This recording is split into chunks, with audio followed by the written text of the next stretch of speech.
सभी का स्वागत है मेरे YouTube चैनल बाईएस केमिस्ट्री मैजिक में। आज हम यूनिट 2 के ऑब्जेक्टिव करने वाले हैं और महत्वपूर्ण ऑब्जेक्टिव है, लिमिटेड ऑब्जेक्टिव है। कम से कम जो ऑब्जेक्टिव मैं आपको कराने जा रहा हूं, आप कम से कम इतने तो ऑब्जेक्टिव कर ही लें। तो मैं आज लेकर के आया हूं आप लोगों के लिए, यानी कि रिक्त स्थान यूनिट 2 के 12th क्लास केमिस्ट्री में यूनिट 2 के ऑब्जेक्टिव हैं। इनमें से रिक्त स्थान में आपको करा रहा हूं, तो कम से कम इतने तो आप कर ही लें। एक्स्ट्रा करें तो बहुत अच्छी बात है। देखिए, ये मैं आपको चालकता की जब मैंने डेफिनेशन कराई थी, तो चालकता डॉट डॉट डॉट का व्युत्क्रम होता है। तो चालकता किसका व्युत्क्रम होता है, ये मैंने आपको बताया था। चालकता व्युत्क्रम होता है प्रतिरोध के, तो 1/r या फिर r बराबर 1/c, इस तरह से। तो चालकता प्रतिरोध का कैसा होता है, व्युत्क्रम होता है। तो यहां पर हमको क्या भरना है बेटा, हमको भरना है यहां पर प्रतिरोध।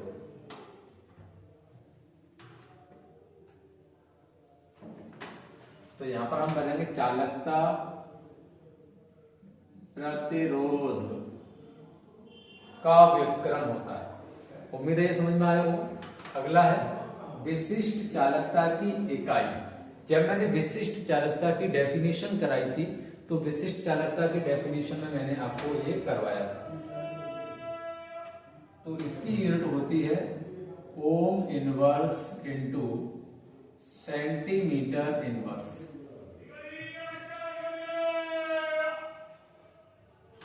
और एक फैराडे का विद्युत मान कितना बताया था मैंने, फैराडे का प्रथम नियम कराया था, उस समय पर मैंने बताया था। तो इसका मान था 96,500 कूलॉम। ये पदार्थ जो जलीय विलयन में कम घुलते हैं, उनको हम कहते हैं दुर्बल वैद्युत अपघट्य। यानी कि घुलने के बाद में कम आयन बनाते हैं, उनको दुर्बल वैद्युत अपघट्य। जो घुलने के बाद में ज्यादा आयन बनाते हैं, उनको बोलते हैं प्रबल वैद्युत अपघट्य।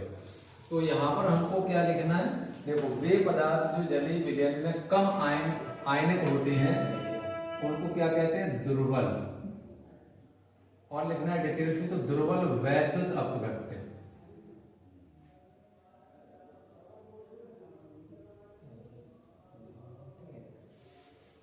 तो आप यहां पर लिख देंगे दुर्बल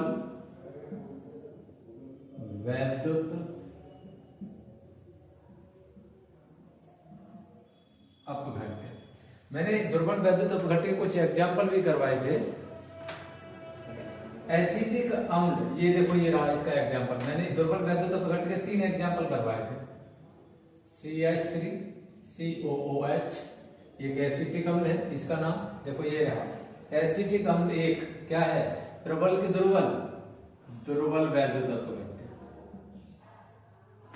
दूसरा एग्जाम्पल मैंने इसमें करवाया था NH4OH, अमोनियम हाइड्रोक्साइड, ये करवाया था H2CO3, हाइड्रोजन कार्बोनेट। मैंने 3 एग्जाम्पल करवाए थे, और यहां से एक न एक ऑब्जेक्टिव हमको मिल जाता है। ये आपको बेटा यहां पर भर लेना है, यहां पर। अगला है विलयन का प्रतिरोध ताप बढ़ाने पर। प्रतिरोध, जैसे ताप ज्यादा होगा तो प्रतिरोध का मान कम होगा, क्योंकि अपोजिट काम करता है। कोलरॉस का नियम मैंने आपको करवाया था, वो ये नियम है, अनंत अंता पर आणविक चालकता बराबर अनंत अंता पर धनायन की चालकता प्लस अनंत अंता पर ऋणायन की चालकता के योग के बराबर होता है। यहाँ पर उस फॉर्मूले में मैंने यहाँ पर x और y भी लिखवाया था। नहीं भी लिखे तो कोई दिक्कत नहीं, क्योंकि यहाँ पर अणुओं की संख्या को डिनोटेड किया गया, आयनों की संख्या को, तो आप इतना लिख करके इसमें आएंगे। ये कोलरॉस का नियम का समीकरण। लोहे पर जंग लगना कौन सी प्रक्रिया का उदाहरण है, संचारण बोलते हैं इसको, वन वर्ड में, संचारण। लोहे पर जंग लगना एक संचारण की क्रिया का उदाहरण है। तन्यता बढ़ाने पर चालकता घटती है, यानी कि कौन सी चालकता घटती है, विशिष्ट चालकता।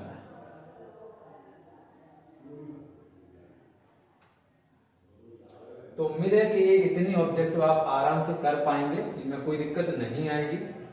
अगर आप इन ऑब्जेक्टिवों को कर लेते हैं, तो पॉसिबिलिटी ये है कि आपको ज्यादा से ज्यादा ऑब्जेक्टिव मिल जाएंगे एग्जाम में। तो ये लिमिटेड ऑब्जेक्टिव है, कम से कम ऑब्जेक्टिव में आपको करा रहा हूं, इतनी तो आप कर लें। आपकी जो एग्जाम में यहाँ से दो एक ऑब्जेक्ट भी बाहर जाएंगे अगर इनको आप पूरा कर लेते हैं। तो इस तरह से जितने भी ऑब्जेक्टिव मैं बना करके आप लोगों को दे रहा हूं, कम से कम दे रहा हूं, आप उनको तो कर ही लें। ये कम से कम ऑब्जेक्टिव हैं।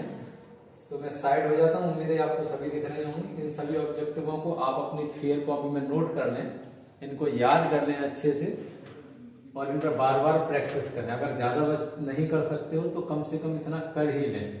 इसके अलावा अभी मैंने खालिस्तान करवाए हैं, मैचिंग भी करवाऊंगा मैं इसकी, मल्टीपल चॉइस भी करवाऊंगा, ट्रू फॉल्स भी करवाऊंगा, वन वर्ड्स भी करवा दूंगा। तो आपको परेशान नहीं होना है, सभी करवा देंगे। Thank you for watching.